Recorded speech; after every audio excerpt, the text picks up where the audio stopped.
running with this lie that undocumented migrants are responsible for fentanyl deaths when the actual reality of the fucking matter is fentanyl is being trafficked by American citizens. That is so crazy.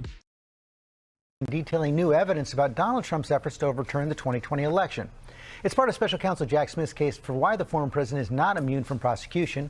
Senior national correspondent Terry Moran has the details. Good morning, Terry. Good morning, George. This is an extraordinary move by Special Counsel Jack Smith. His sweeping new brief is essentially a roadmap of the case he has built against Trump over the past 2 years, laying out the evidence and unsealed just 34 days before the 2024 election. This morning, the explosive 165-page filing by Special Counsel Jack Smith loaded with new evidence aimed at bolstering Smith's case that when the defendant lost the 2020 election, he resorted to crimes to stay in office. The sweeping legal brief comes as a response to the Supreme Court's decision in June that presidents and former presidents are immune from prosecution for most official acts, which was a major legal victory for Trump at the time. But in this new filing, Special Counsel Smith argues that Trump's actions to overturn the 2020 election were not the official acts of a president, but the illegal deeds of a losing candidate, one who knew he lost and was told so repeatedly. Among the new evidence, prosecutors say a witness will testify that Trump mocked his own election lawyers' false claims about voter fraud, calling them crazy, even as he, quote, adopted and amplified them. Smith also argues that Trump was directly responsible for the tinderbox that he purposely ignited on January 6th, knowing he had only one last hope to prevent Biden's certification as president, the large and angry crowd standing in front of him. We fight. We fight like hell. And if you don't fight like hell, you're not going to have a country anymore. This filing reveals that prosecutors have obtained evidence from Trump's personal phone, data showing that Trump had his Twitter account open and active for most of the afternoon, while the Capitol was being stormed by his supporters and while Fox News played on the TV in the dining room off the Oval Office. In the middle of it all, Trump tweeting that his Vice President, Mike Pence, did not have the courage to do what should have been done to protect our country and our Constitution. Smith argues in his brief that that tweet wasn't an official presidential act sent to address a matter of public concern and ease unrest. It was the message of an angry candidate upon the realization that he would lose power. According to the special counsel's filing, shortly after Vice President Mike Pence was whisked to a secure location by the Secret Service, Trump was informed by a White House staffer who hoped, quote, the defendant would take action to ensure Pence's safety. Instead, Trump, quote, looked at him and said only, so what? Donald. My goat. He was very mad about the Jack Smith filing. He called it pure election interference. This is lawfare. Let's get right into it. Obviously, one of the major points that you've been making in your campaign is America's largest deportation effort ever. Now, we know that the government doesn't know where a million or millions of migrants are. We know some of these migrants in our country are protected under due process with a notice to appear. Yep. So how would you remove them, and how would you, as you say, use the National Guard in doing so? Yeah, you're going to get local law enforcement. They know them very well. They know their names. They know their middle names. They know everything about them.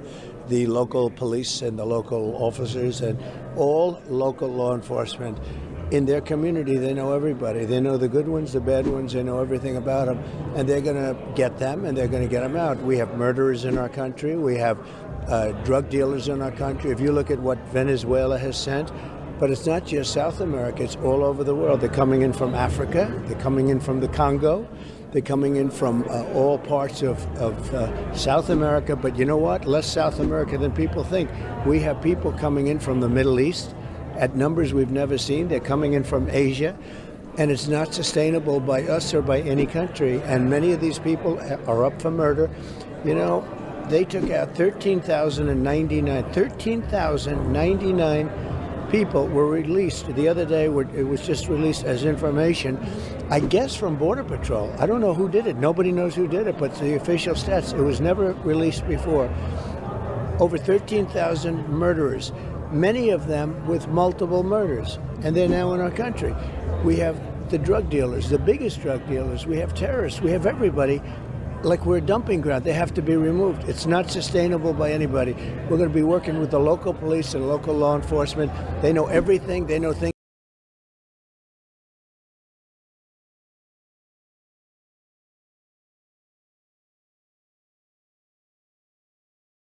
that nobody would even think about knowing, but we're going to let them do their job because, you know, they have not been allowed to do their job. And you have local communities right now all over this country that are petrified before the people even come in, and they're coming in. They're all coming in. They're petrified. And I can say what Kamala and Joe Biden have done to this country. There's never been anything done so bad by a president or by a vice president. She was the border czar, whether she likes it or not, and she was in charge of the border. There's never been anything like it. I had the best numbers in history. They have the worst numbers ever for any country, not just here, for any country. She was horrible. She's trying to make excuses now, but you can't. The damage has been done. You can't make excuses. We have to get the murderers, the drug dealers, we have to get them out of our country. Now, speaking of the safety of our country, we have seen the Mexican cartel and we have seen smugglers targeting American law enforcement with weapons and with their tactics right now. For example, I just reported on 4 RPGs and 8 IEDs found in a Mexican scout site on the other side of the border in the Tucson sector. And then today we're talking about the Mexican cartels using drone jammers to intercept our drone capabilities and our surveillance technology. So how do you counter that? How do you keep American law enforcement safe and our border patrol safe? And how do you keep the weapons out of the hands of the cartel? We need a military operation. What's happening, what you're just telling me, we need a military operation. These people have become military. They're very rich. They have a lot of money. They're among the richest people probably in the world. They're very rich and they're very evil. And people are dying at levels that nobody's ever seen from fentanyl poisoning, and it comes through the border, comes from China and through the border, and we're going to get it stopped. And whatever you need, if it's going to be military in addition to Texas, which has really done a good job, with the best of the jobs, but you take a look at Arizona, it's open, it's an open sieve. You take a look at other places. I'm going to help New Mexico. New Mexico wants to do it, and they can't seem to do it because the Democrat politicians don't do it. And we're going to win New Mexico because of it. You know, you've seen the numbers. So we're going to have to get in some military action. And we're going to take, if we need military, look, they're killing 300,000 people a year. I think it's more than that. You know, they always say 100, 102. It's over 300,000 people are being killed from fentanyl and drugs. Dude, this is why I think it's like extra crazy that the Democrats don't consistently use this as a counter. Like, this man is just straight up running with this lie that undocumented migrants are responsible for fentanyl deaths, when the actual reality of the fucking matter is fentanyl is being trafficked by American citizens into the country. Like, he just doesn't give a shit. He does not care when people die from fentanyl overdoses, which, by the way, another thing that the Biden administration did successfully was greatly reduce the number of fentanyl deaths for the first time. So it's shocking that they don't, like, they have such a massive upper hand here, both by simply repeating the truth about who is trafficking the fentanyl, and then by pointing to something that they've done that is a positive trend. And yet they don't do it. It boggles the mind. It doesn't make any fucking sense. I don't know. The Dems have good orders that come over the border. We're going to do something about it. Is it 0.02% of fentanyl found is from illegal crossings, or is it 0.02% of the undocumented? It's 0.02% of undocumented are found with fentanyl. I think it's like literally 10% of undocumented migrants that are apprehended at border crossings that actually are trafficking drugs or are caught with any drugs whatsoever. It's 90% that are apprehended that are American citizens. Yeah. That's like having a big war. That's not like having a little war. You go to war, you don't lose that many people. In the Civil War, we lost 600,000 people. We're losing 300,000 people a year. We're not gonna stand for it.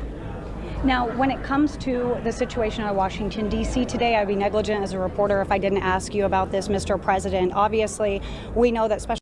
Yeah, 0.02% of people crossing illegally possess fentanyl. 0.02%. The fact that Donald Trump is like claiming that fucking undocumented migrants are responsible for every fentanyl death in this country is so psychotic, dude. You just hate undocumented migrants. That's it. That's the only reason why you're pointing to them as the major responsible party for this. It is so fucking frustrating. And the fact that the Democrats are not consistently going, what the fuck are you saying, dumbass? And instead leaning on the idea by also presenting their own right-wing border bill themselves is so stupid. Oh my God. Special Counsel Jack Smith had. And when the concentration camps get built, we'll say, how did we get here? How did we get here? This is shocking. What a shocking turn of events. Who could have foreseen this? Filed court documents calling your actions in the aftermath of the 2020 election, quote, a private criminal effort. Can you respond to that? He's a deranged person. I call him deranged Jack Smith. He just lost the big documents case. That was the biggest of them all. They said the documents case, and they said that was the toughest of them all. Let me tell you, we just won it, and it was won strongly and completely, and it was a total victory in Florida. And he is a person who is trying, and he works for Kamala and he works for Joe. This was a weaponization of. Before people say, oh, well, his deranged supporters will say, who cares? We don't believe the numbers. It doesn't matter. It doesn't matter. You're not trying to convince his supporters. You're trying to tell the truth to your supporters and those in the fucking margins. How do you not get this? When you don't launch a counter and instead concede on the right-wing framing that is not even born out of real data, but just right-wing hysteria, all you're doing is teaching your followers that the Republicans are correct on the issue. All you're doing is telling independents that the Republicans are correct on this issue. Who are they going to believe at the end of the day? Slowly but surely, you're pushing your base of support right for no particular reason.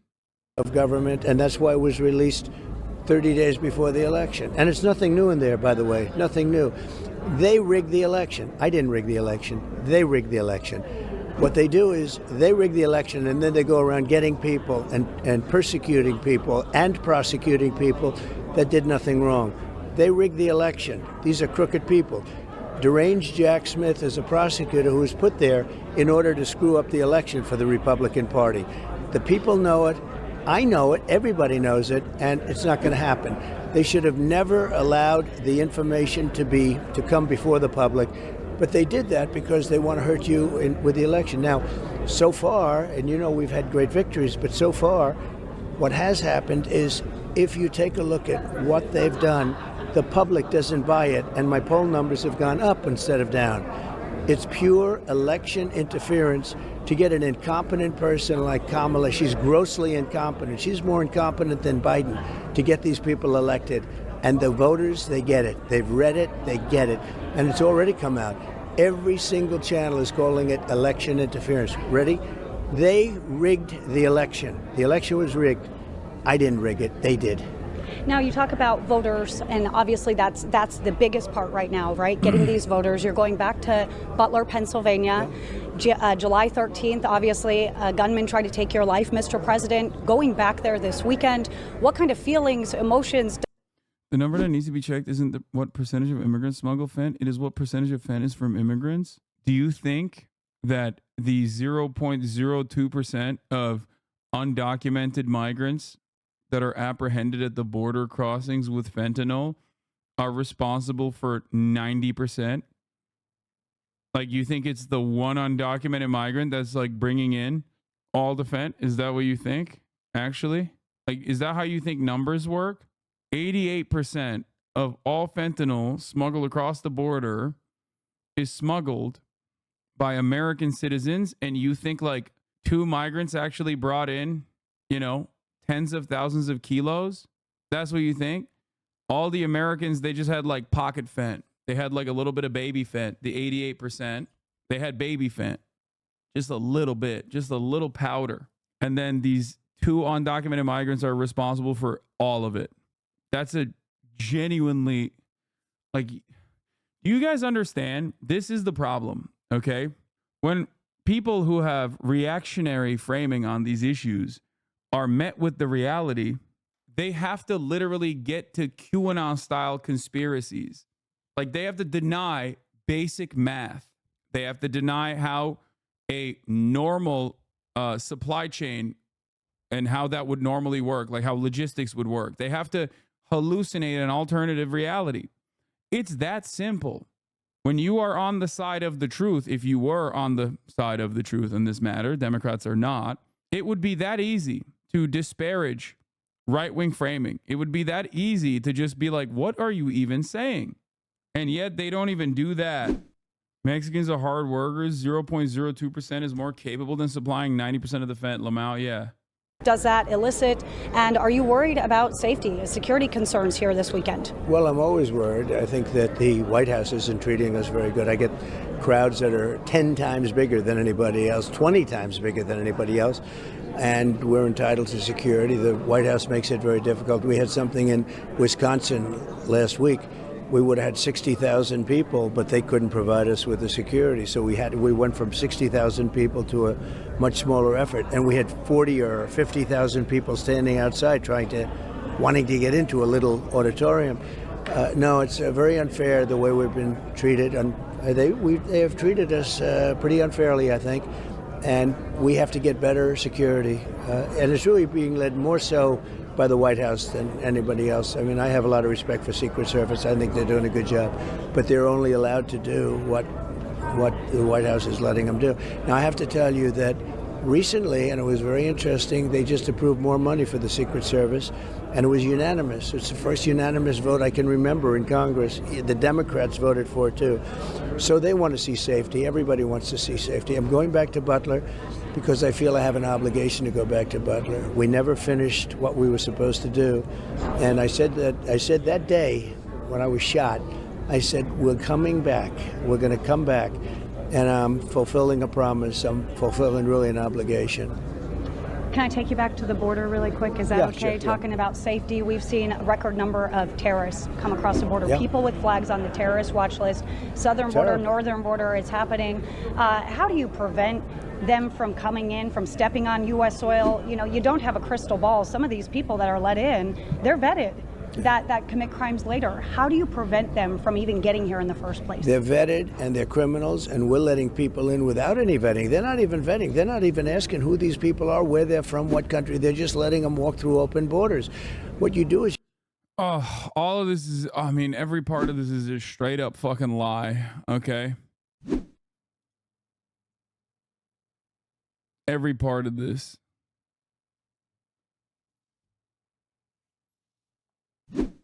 If Kamala Harris, which by the way, the application that they're talking about for TPS filings is processed by the Department of Homeland Security and Customs and Border Patrol, which means that like Customs and Border Patrol is in the tank for Kamala Harris, okay, or Joe Biden. The application he's talking about, the phone application, existed under the Trump administration. It was actually put into implementation under the Trump administration. And that the Harris and Biden administration actually continued to use it. Donald Trump himself also, extended TPS for Venezuelans specifically, and even Haitians at a certain point. But he stopped TPS for Haitians also on his way out. However, the process in which these people get documented to get TPS, temporary protected status, through this application is essentially just streamlining it. Like instead of doing paperwork, you get to literally do it through an application. It makes it easier. When these guys claim that that like Kamala Harris just like waved a magic wand or whatever, it's bullshit. Donald Trump has also waved that same magic wand, and the TPS application literally goes through and looks at prior records, like criminal records and whatnot. Okay, it's not. You don't just like get to write a fucking TPS app and then you're like a criminal and then you basically are allowed into the country to do all the crimes that you want to do. There are background checks involved in this process. When Donald Trump shits on the application, he's shitting on his own Customs and Border Patrol. I remember you talking about this, and everybody at the time were mad that they had phones but needed assistance. Yeah, also the process is like fucked up to begin with. The application is really wonky and doesn't even work. You have to have strong borders. I had the best numbers we've ever had in the country. I think his response would be that they lie on the application and Kamala accepts them anyways. Yeah, it's not Kamala that accepts them. It's Customs and Border Patrol that accepts them. Okay? And it was 4 years ago. When I left, the week I left, we had the best numbers we've ever had. You've seen the famous chart. That's a famous chart that you know very well. You know probably as well as I do. Everyone knows it. And the reason that chart was on display was because that was the lowest point, and that was made by Border Patrol. That was the lowest number we've had for many, many decades, the lowest number. You need toughness, you need strength, you need walls. And we had the walls. You know, I built hundreds of miles of walls. I was going to add another 200, which is much more than I said I was going to do, by the way, but it was working so well. I was going to add another 100, and then another 100 on top of that. 200 miles would have taken 3 to 4 weeks to install. It was already there, ready to be put up. And they went out and sold it for 5 cents on the dollar. They didn't want it up. And that's when I realized they want open borders. These are open borders fanatics. If you have a wall and if you have good security, you can stop them from coming in very easily. Is it 88% of border drug apprehensions are American citizens? Yes, 88% of border drug apprehensions are American citizens. I do not know what percentage of the drugs overall that they're responsible for, but if 88% of border drug apprehensions are American citizens, specifically, and in terms of fentanyl, if undocumented immigrants are only responsible for 0.02% of the apprehensions for fentanyl, don't you think that it is statistically or mathematically unlikely for them to be responsible for the majority of fentanyl? Illicit fentanyl and drug smuggling at the U.S.-Mexico border, an overview. Okay. Data indicates that drug seizures at the U.S.-Mexico border by pound seized are trending down. This is good news. The good news at a closer look can be misleading. Seizures of heavier, less potent drugs like marijuana are down, while illicit fentanyl, a drug 100 times more potent than morphine, are up significantly, 480% higher at the southern border in fiscal year 2023. U.S. Customs and Border Patrol operations seized nearly 549,000 pounds of illicit drug substances nationwide. On the southern border, fentanyl is up, right? Like the amount of fentanyl that's going across the border. Yeah, drug seizure statistics are down. They're trending down. It's trending down because of the types of drugs that are being seized. Because when drugs become legal or drugs become decriminalized heavily, the black market, the black market need for it goes down. That's another reason why legalization is actually a burden for cartels. It's a pro-cartel policy not to legalize. I mean, the facts that I use are directly from the Department of Homeland Security and Customs and Border Patrol. Fentanyl is smuggled for U.S. citizens by U.S. citizens for U.S. citizens, not asylum seekers. An NPR Ipsos poll found that 39% of Americans, 60% of Republicans believe most of the fentanyl entering the U.S. is smuggled in by unauthorized migrants crossing the border illegally. That was back in 2022. Here, there are more recent numbers here. U.S. citizens were 89% of convicted fentanyl trackers in 2022. Fentanyl smuggling is ultimately funded by U.S. consumers who pay for illicit opioids, nearly 99% of whom are U.S. citizens. In 2022, U.S. citizens were 89% of convicted fentanyl drug traffickers, 12 times greater than convictions of illegal immigrants of the same offense. In 2023, 93% of fentanyl seizures occurred at legal crossing points. This is DHS numbers, by the way. These are coming, like Cato Institute is compiling these, but they're coming from drug seizure statistics from the Department of Homeland Security and the Customs and Border Patrol. This is from the cbp.gov website directly. This is what we look at when I talk about this kind of stuff. They come in through legal crossing points or interior vehicle checkpoints, not on illegal migration routes, so U.S. citizens who are subject to less scrutiny when crossing legally are the best smugglers. Okay? The location of smuggling makes sense because hard drugs at ports of entry are at least 96% less likely to be stopped than people crossing illegally between them. At most, just 0.009% of the people arrested by Border Patrol for crossing illegally possessed any fentanyl whatsoever. Each individual busted for fentanyl by Border Patrol possessed on average half as much fentanyl as each person busted at ports of entry. So here, they have those numbers as well. They literally have less than, obviously, the people that are trafficking it through their cars. Understandable, because it's much harder to smuggle drugs in the least reliable way possible through illegal border crossings when every single person is most likely going to get apprehended, as they do. The government exacerbated the problem by banning most legal cross-border traffic in 2020 and 2021, accelerating to switch to a fentanyl, easiest to conceal drug.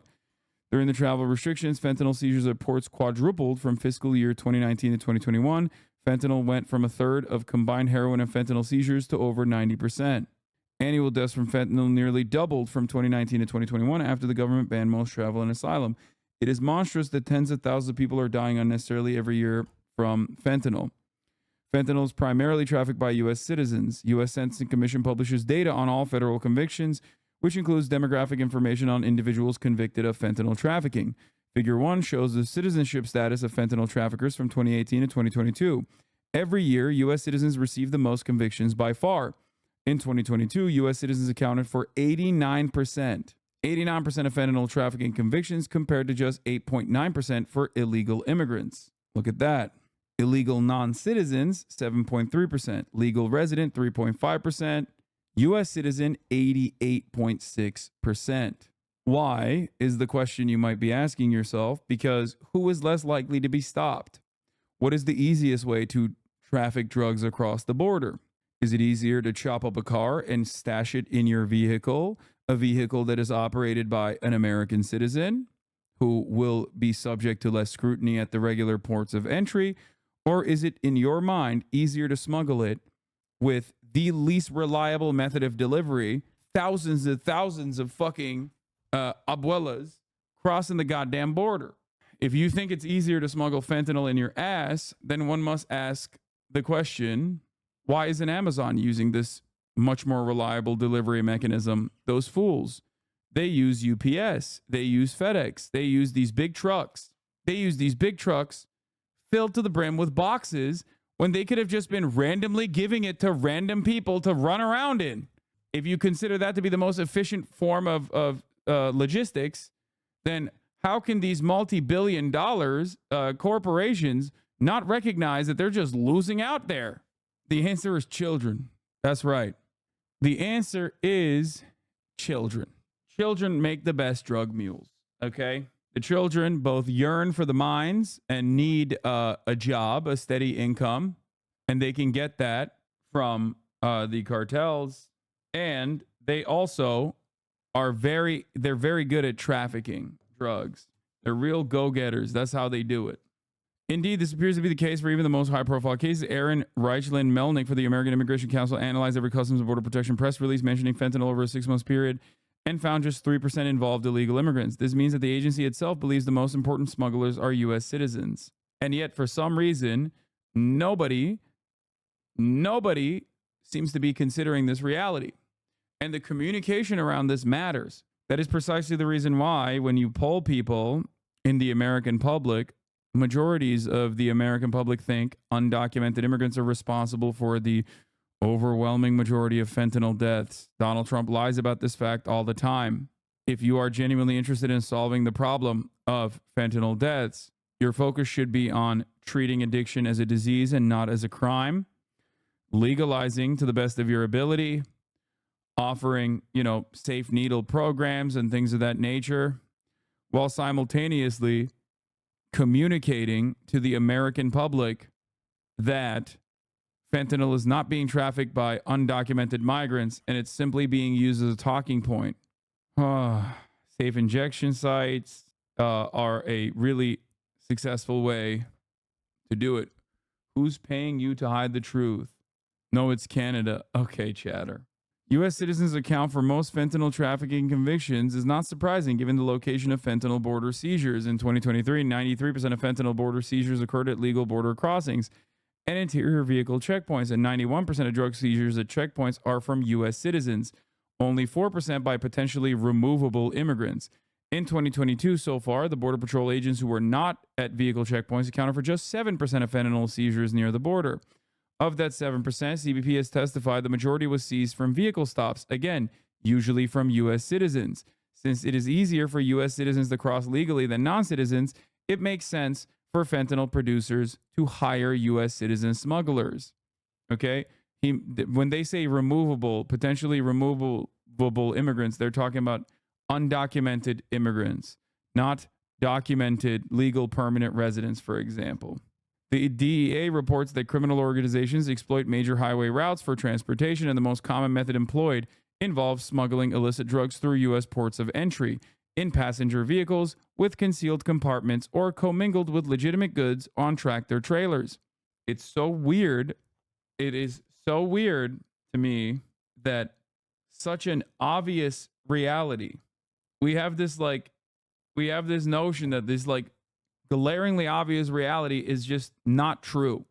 It is a major, in my opinion, a major failure of mainstream media and the Democratic Party that Americans still refuse to recognize the reality here, okay? What the truth is.